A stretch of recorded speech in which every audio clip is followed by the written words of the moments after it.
post, put, delete, there you can expect request body. If there is a get, you should not expect the request body. So now we are passing all the parameter. And if you remember, the left side is the database key value key, and the right side is the value. So if you go to the database query, the left side is the name, which is the key, and the right side is the t-shirt, which you are giving the name. And you have to pass all the details. And if you don't know any of this, if you don't know how to execute any of this, you need to ask the backend developer so that he can tell you how to run it. Because when he developed, he actually tested it so that so he has tested things out. So you should ask him. Don't we have to put the URL for the image? Yes, you can just copy the address of any image and you can just paste it there. Yep.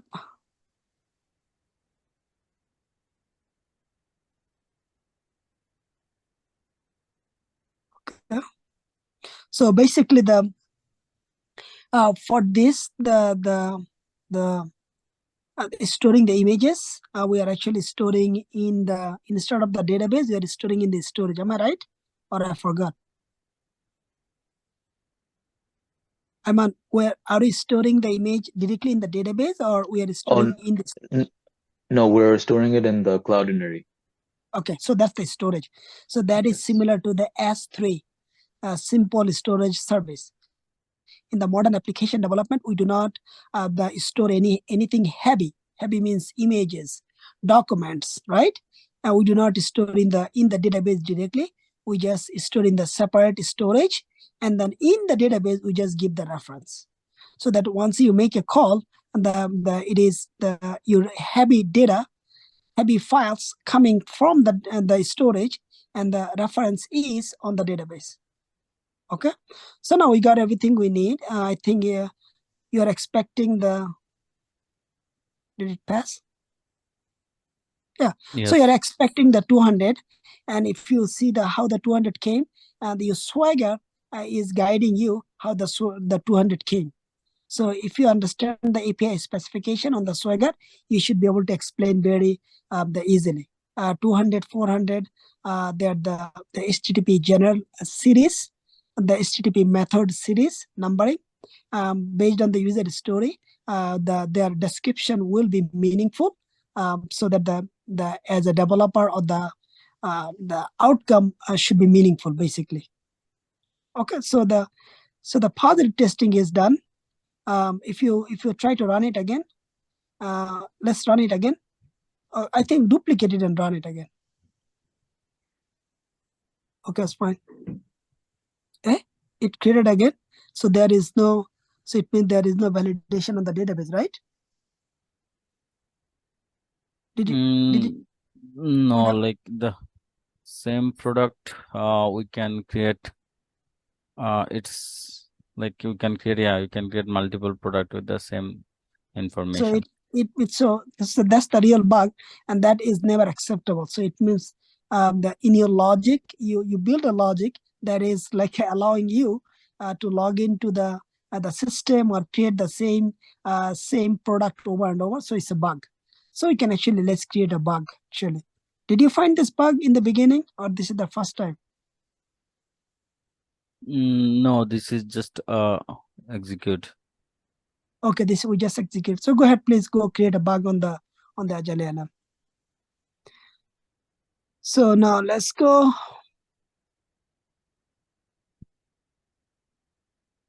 So now you will be okay. So as a seller, I should not be able to create the same product more than once. That should be the expectation, right?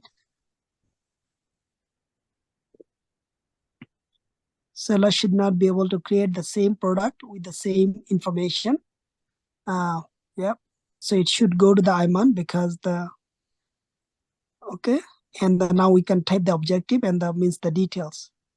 And you can drop the payload as well. I should not be able to create a product with the same information more than once. It should appear a message that the product is exist. The expected result, it should appear a message the product is exist. Actual is the product is creating. That's the reason it's a bug. Okay. It's creating. Okay. Now we can actually the copy and paste the payload here just for the reference. And we are going to put the priority, severity, risk, and everything. Okay, so go back to the Postman and bring the payload details here.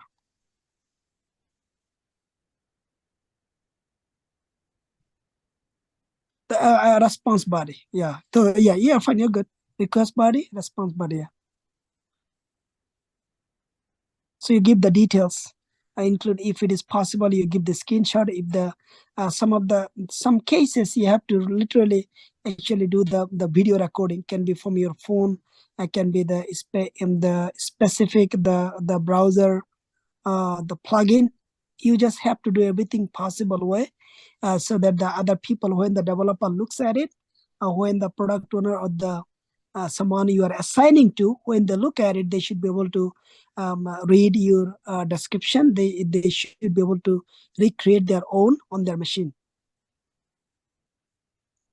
Okay, so of course, when you found the bug, and we do not have any target date, you put the business value, the enable the functionality issues.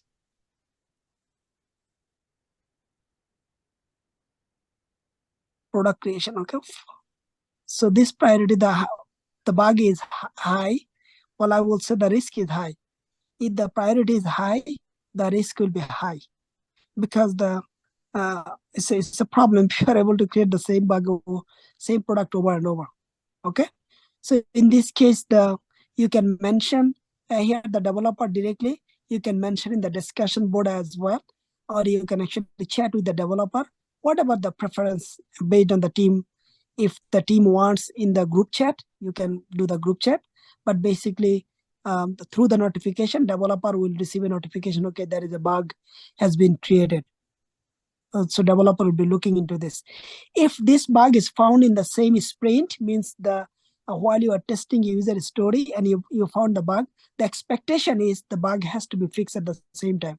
Once the bug is fixed, the life cycle is start. DevOps engineer has to the push the build and the push the code again, and give the heads up to the QA for the retest. The quality assurance has to do the retest, and then if it is closed, then the bug will be closed. That's the life cycle. So go ahead, you can close it, and we can go back to the Postman and to create more test cases.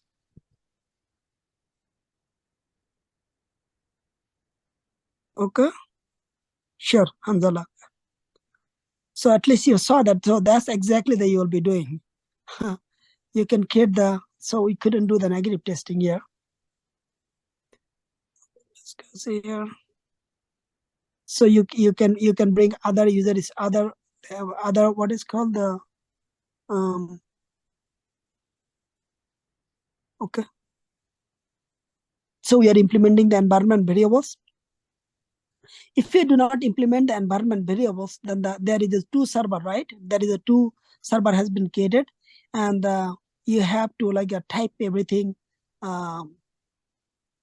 Basically, you have to type everything. We will see what we do here. So do not just create the environment variable for now. Just leave it as it is. Just do not create anything. Just create the test cases more. Then you will see the issues. So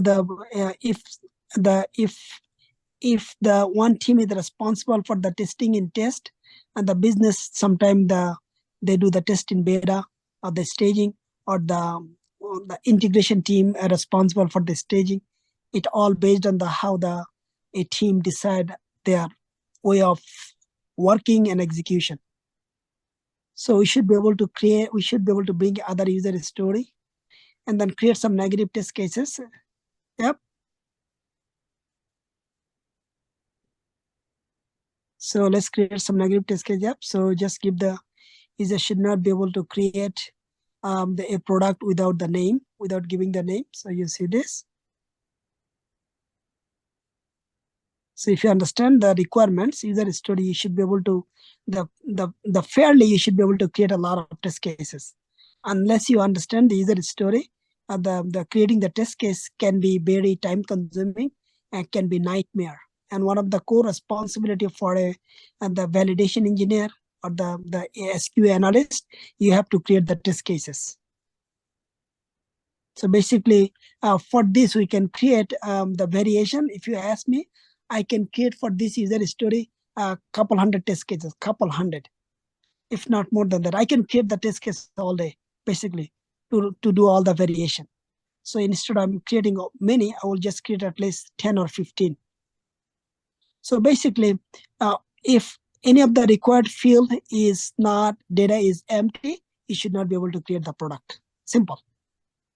So on this, you can actually, the variation, create the test cases with a different variation. That's how you actually do a lot of test coverage. Okay. So now we are making it empty and it should have, yep. So please provide all the fields in. Okay. So see, now there is another issues, and it is not the meaningful message. It does the same thing. It's a please provide all the field. That's not also the meaningful. So being a quality assurance, you have to be precise. So if I am not providing the name field, I should be able to see the, okay, please provide the name, product name.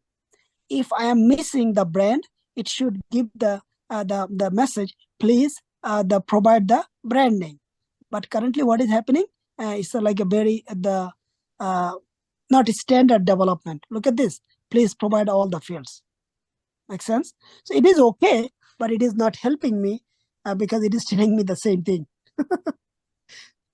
So that also part of the quality assurance, you have to actually raise the concern that this is not something meaningful.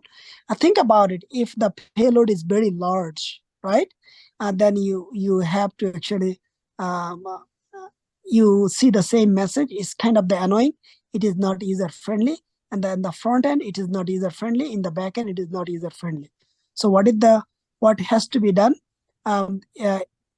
Any field, that any required field, you are not sending the data, then you are not passing the data, then it should actually describe the, please provide the name, product name, please provide the product price, please provide the product category. Make sense? So that should be the message on the response body. All right, so let's see. Okay.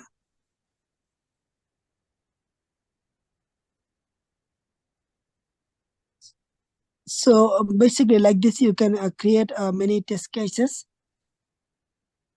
So we have the create test cases, we have the update test case, we have the delete test case, we have the, delete product, and we have the view product. All right.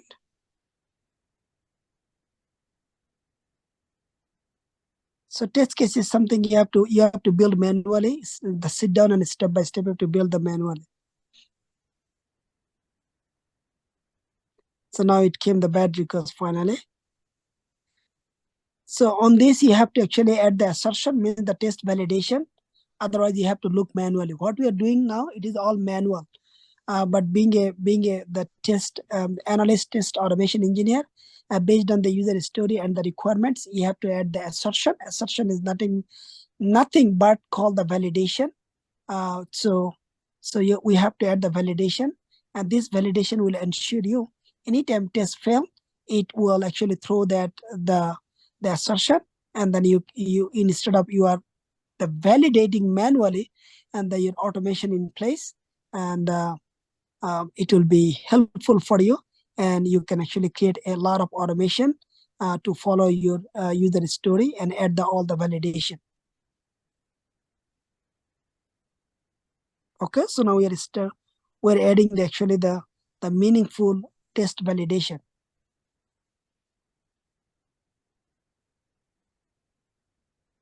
Yep, so let's do them. So this is actually the core, the responsibility of a validation engineer. If you do different way, you can do it, but people will know that you are very, you are not a truly